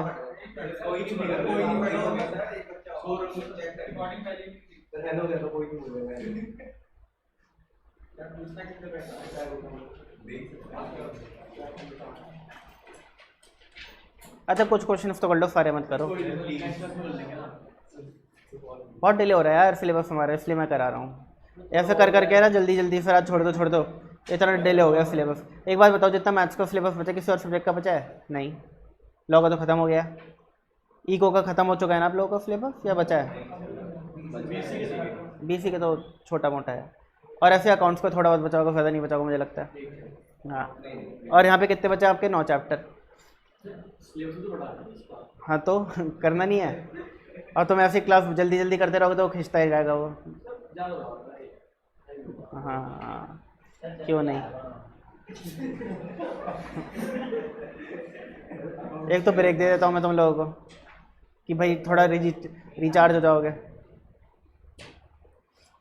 मैं तो देखो ऊपर आ गया था, मैं गाड़ी में बैठा हुआ था, ये तुम लोगों की क्लास किसी की ख़त्म नहीं हुई थी, मैं गाड़ी में बैठा हुआ था, मुझे अभिजीत सर की बाइक दिखी तो मुझे पता चल रहा था इनकी क्लास चल रही है, आराम से गाड़ी में बैठ के अपना फ़ोन पे कुछ चेक कर रहा था। फिर सबसे पहले आए ये पीछे से और सुशांत, फिर आए ये दोनों निकल करके बाहर, सोनू और अखिल नहीं, अखिल और वो।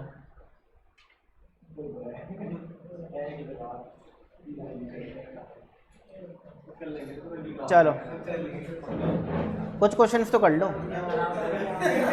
बैठ जाएगा दोबारा। और कौन सा, देखो इजी क्वेश्चंस हैं। A shift of origin has no impact on, तो मुश्किल वाले करा देता हूँ। अच्छा ये क्वेश्चन का आंसर दो। For any two number range is always, range हमेशा क्या होती है? स्टैंडर्ड डेविएशन से डबल होती है, हाफ होती है, ट्वाइस होती है, ट्वाइस द स्टैंडर्ड डेविएशन। हमने एक एग्जांपल भी किया था। हाँ ठीक है ना, नहीं 4 और 4 और 12 था, जिसमें रेंज आया था 8 और स्टैंडर्ड डेविएशन आया था 4, तो रेंज क्या था? डबल था स्टैंडर्ड डेविएशन का। तो range is always twice the standard deviation, range हमेशा स्टैंडर्ड डेविएशन की डबल होती है। Dash is extremely sensitive to size of sample, range देखो सैंपल चेंज होगा हल्का फुल्का भी, रेंज बहुत ज़्यादा चेंज हो जाएगा, ठीक है, क्योंकि वो 2 वैल्यूज़ पर बेस्ड है। इसमें रेंज निकाल लोगे तुम L माइनस एस, और कोएफिशिएंट भी निकाल लोगे L minus S upon L plus S into 100। Quartile deviation is based on, quartile deviation किस पर बेस्ड है? Q3 minus Q1 upon 2। अगर ये आपका डेटा है, ठीक है ना, तो Q3 क्या होता है ये, और Q1 क्या होता है ये, तो आपके पास बचा क्या ये, तो मिडल 50% ऑफ द ऑब्जर्वेशन पे बेस्ड होती है। The appropriate measure of dispersion for open and classification is, आप कौन सा मेजर ऑफ डिस्पर्शन यूज करोगे अगर आपके पास ओपन एंड डेटा है तो? क्वार्टाइल डेविएशन अभी अभी बताया था मैंने थोड़ी देर पहले कि आप बाकी मेजर ऑफ डिस्पर्शन निकाल ही नहीं पाओगे अगर आपके पास ओपन एंड डेटा है। The measure of variation which is least affected by extreme item is, बताओ कौन सा मेजर ऑफ डिस्पर्शन सबसे कम फर्क खाता है, सबसे कम फर्क पड़ता है एक्सट्रीम ऑब्जर्वेशन की वजह से, एक्सट्रीम आइटम्स की वजह से। तो को रेंज पे सबसे ज़्यादा फर्क पड़ता है। क्वार्टाइल डिवीजन क्योंकि बीच के 50% ऑब्जर्वेशन पे बेस्ड है, तो इस पर कोई फर्क नहीं पड़ता, ठीक है ना, क्योंकि देखो जो एक्सट्रीम ऑब्जर्वेशन होती है वो एक तो स्टार्टिंग में होती है, एकदम एंड में होती है, वहाँ पे आपकी 25% स्टार्टिंग की 25% एंड की ऑब्जर्वेशन तो कंसिडर ही नहीं करता, और ठीक है ना, तो इसलिए what is the range and it's coefficient for the following distribution. बताओ ये कॉन्टिन्यूस सीरीज है या ये कॉन्टिन्यूस तो है, डिस्क्रीट है या एक्सक्लूसिव है, इंक्लूसिव है? इंक्लूसिव है, तो इसको सबसे पहले तो एक्सक्लूसिव में कन्वर्ट करो, तो 49.5 टू 54.5 तो हो जाएगी पहली, और आखिरी क्या होगी 69.5 टू 74.5। अब रेंज क्या होता है? Upper class limit of last class and lower class limit of first class का डिफरेंस, इन दोनों का डिफरेंस कितना होता है? 45,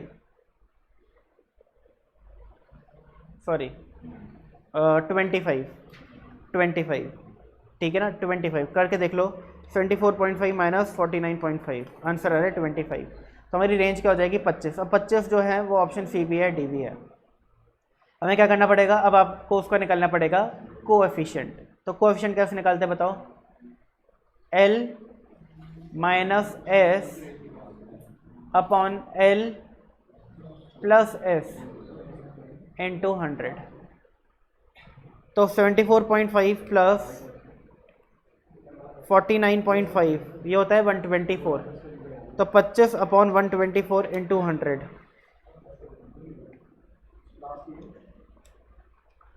ये हो गया 20.16। कौन सा ऑप्शन टिक कर दोगे? सी, ये पॉइंट है, ठीक है। फिर ये वाला क्वेश्चन देखो 11th, इजी है, करो तो। अभी आपको है ना याद भी है, अभी अभी आपने फ्रेश पढ़ा है, फिर भूल जाओगे। If Rx and Ry denote range of x and y respectively, where X and Y related by this, what would be the relation between X and Y. Try करो। आपको एक इक्वेशन गिवन है, अब आपको बताना है कि एक्स और वाई के बीच क्या रिलेशन है, और इन टर्म्स ऑफ रेंज बताना है कि रेंज ऑफ एक्स और रेंज ऑफ वाई में क्या रिलेशनशिप होगा। तो हम लोग क्या करेंगे, सबसे पहले तो बताओ, जब भी आपको इक्वेशन गिवन होती है और मेजर ऑफ डिस्पर्शन का क्वेश्चन होता है तो वाई के टर्म्स में से कन्वर्ट करो। तो 2y equals to -10 -3x, standard format क्या होता है, y equal to a plus B X, ठीक है ना। तो y कितना हो जाएगा, -10/2 -3/2x। अब आपको पता है कि जो मेजर ऑफ डिस्पर्जन होते हैं उनका फ़र्क सिर्फ किससे पड़ता है, चेंज ऑफ स्केल से पड़ता है, चेंज ऑफ ओरिजिन से तो कोई फ़र्क नहीं पड़ता। तो मुझे पता है रेंज ऑफ y क्या होगा, जल्दी बताओ रेंज ऑफ y क्या होगा, बोलो भाई रेंज ऑफ y क्या होगा, mod of b multiply by range of x। बताओ जी, मॉड ऑफ b कितना हो जाएगा, सॉल्व करके 3/2 माइनस कैंसिल आउट हो जाएगा। तो रेंज ऑफ y कितना हो जाएगा, 3/2 range of x, cross multiply करो, 2 किससे जाके मल्टीप्लाई होगा, रेंज ऑफ y से, और 3 रेंज ऑफ x के पास ही रहेगा। तो twice of range of y equal to thrice of range of x हो जाएगा। आ गया आंसर। अच्छा सॉरी, नीचे वाला, ये क्वेश्चन आप लोगों का होमवर्क है। अच्छा एक बस एक चीज़ बता देता हूँ, जब भी ऐसा क्वेश्चन होता है आपको क्या करना है, आपको मानना है कि late y equals to -3x + 50। अब आपको क्या दिख गया इसमें, बताओ चेंज ऑफ स्केल क्या है, जल्दी से देख के बता दो, -3, और आपका रेंज ऑफ x क्या है 2। तो क्या आप रेंज ऑफ y निकाल, अब क्या आप इसका रेंज यानी रेंज ऑफ y निकाल लोगे, हाँ कैसे आएगा, 2 मल्टीप्लाई बाय -3 यानी कि -6, बट इसको क्या करेंगे +6 लिखेंगे क्योंकि मॉड में आएगा, -3 मॉड में आएगा। ये सारे आपको होमवर्क करना है। अब बस मैं आपको ये होमवर्क दे रहा हूँ, ये आपका होमवर्क है, ये आपका होमवर्क है, ये आपका होमवर्क है, 19th important homework, homework homework ये हमने कर ही लिया।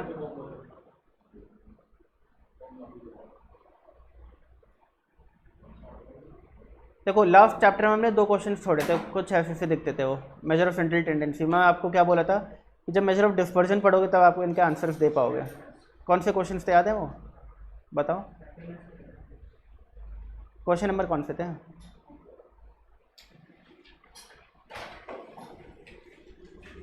क्वेश्चन नंबर कौन से थे वो,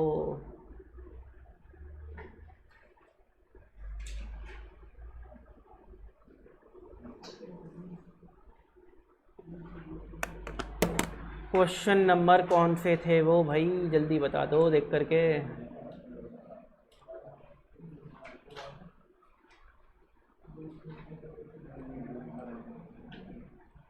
दो क्वेश्चन छोड़े थे हमने, बाकी तो कर लिए थे।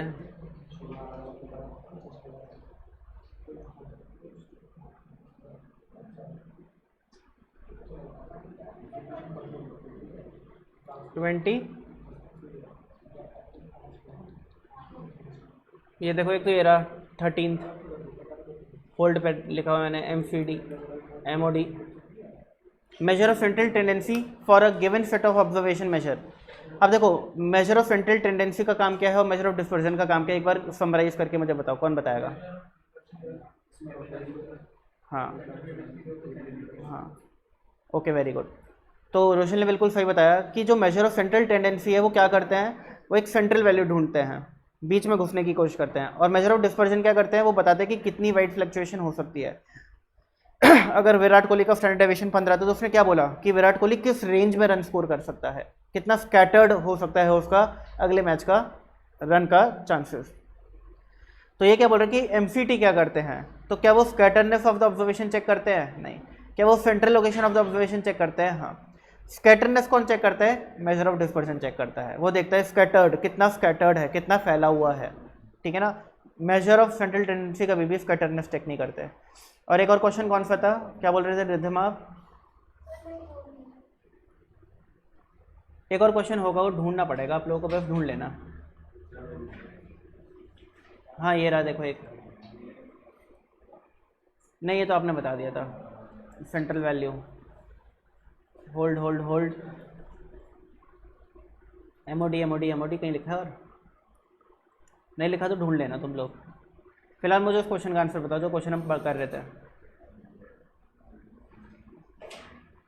अभी तो नहीं मिल रहा। हाँ जी,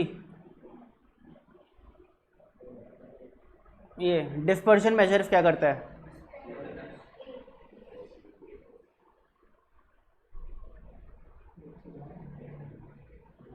बताओ जी।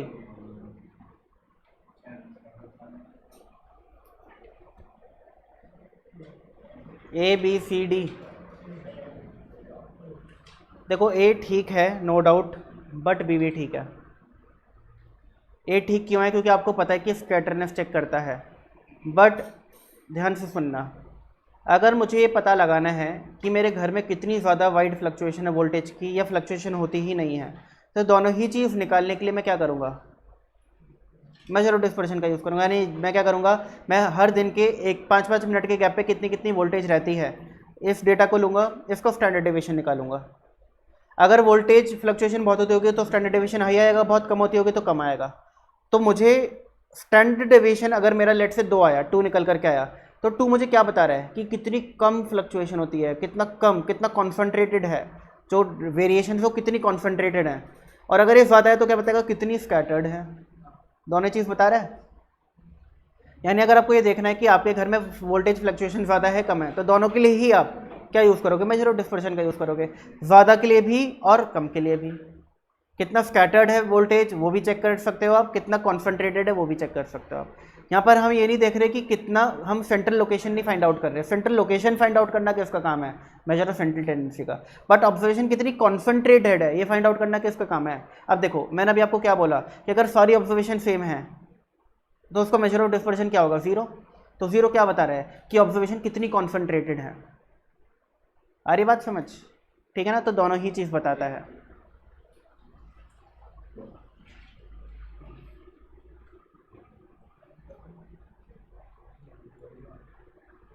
ये कुछ क्वेश्चंस मैं आपको करा चुका हूँ जो मार्क हो रखे हैं इसमें। अच्छा एक आखिरी क्वेश्चन करो और जाओ। 25th, which of the following statement is correct? इसका आंसर बताओ और जाओ। कौन सी स्टेटमेंट करेक्ट है? तुम लोग जाने से सिर्फ एक क्वेश्चन दूर हो।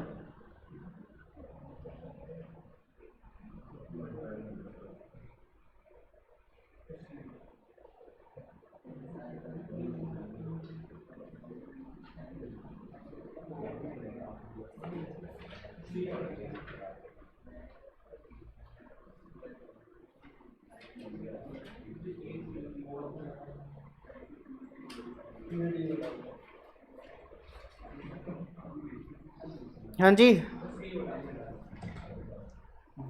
देखो आपके में बहुत ज़्यादा इस क्वेश्चन से कॉन्सेप्ट क्लियर होने वाले हैं, ध्यान से देख लो, बस 2 मिनट लगेंगे।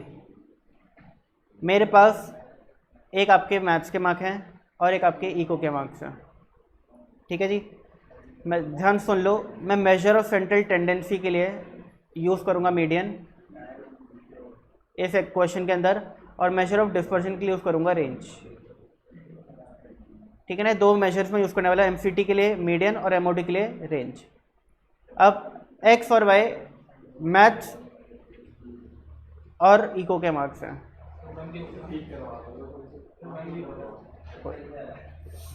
ठीक है ना। अब मैं डेटा लिख रहा हूँ, ठीक है ना।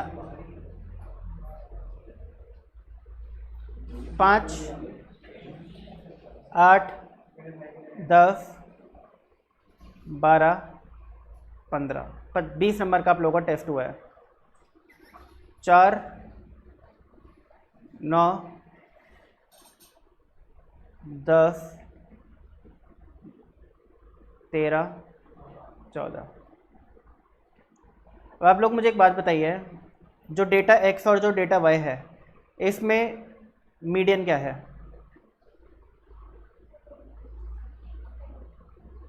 सेम। और रेंज क्या है? रेंज ऑफ x 10 और 10, यानी कि हो सकता है कि दो अलग अलग डेटा का सेम हो मेजर। एक काम करता हूँ मैं, आप लोगों को कन्फ्यूजन ना हो वरना आप लोग कन्फ्यूज हो जाओगे। A11 और A11 कर देता हूँ। यानी दो अलग अलग टाइप का डेटा हो और हो सकता है कि उनका same measure of central tendency हो और सेम मेजर ऑफ डिस्पर्जन हो। बोलो हाँ, ये दो अलग अलग डेटा है, बट क्या इनका मेजर ऑफ सेंट्रल टेंडेंसी और मेजर ऑफ डिस्पर्जन सेम नहीं है? दोनों का ही मेजर ऑफ सेंट्रल टेंडेंसी 11 है और दोनों का ही मेजर ऑफ डिस्पर्जन यानी कि रेंज 10 है। दिख रहा है? तो पहला ऑप्शन क्या कहता है, टू डिस्ट्रीब्यूशन में have identical major of central tendency and dispersion, ये करेक्ट है, हो सकता है ऐसा। बी क्या कहता है, टू डिस्ट्रीब्यूशन में have identical major of central tendency but different measure of dispersion. अब क्या कह रहे हैं कि दो अलग अलग डेटा हो सकते हैं जिनका same measure of central tendency हो but different measure of dispersion हो। क्या ये ट्रू है? ये भी ट्रू है। अब एक बात बताइए, दोनों ही डेटा का मीडियन क्या है? 11 और दोनों ही डेटा का रेंज क्या है? पहले वाले का 10, दूसरे वाले का 11। यानी कि दो अलग अलग डेटा का same measure of central tendency and अलग मेजर ऑफ डिस्पर्जन भी हो सकता है। और आखिरी,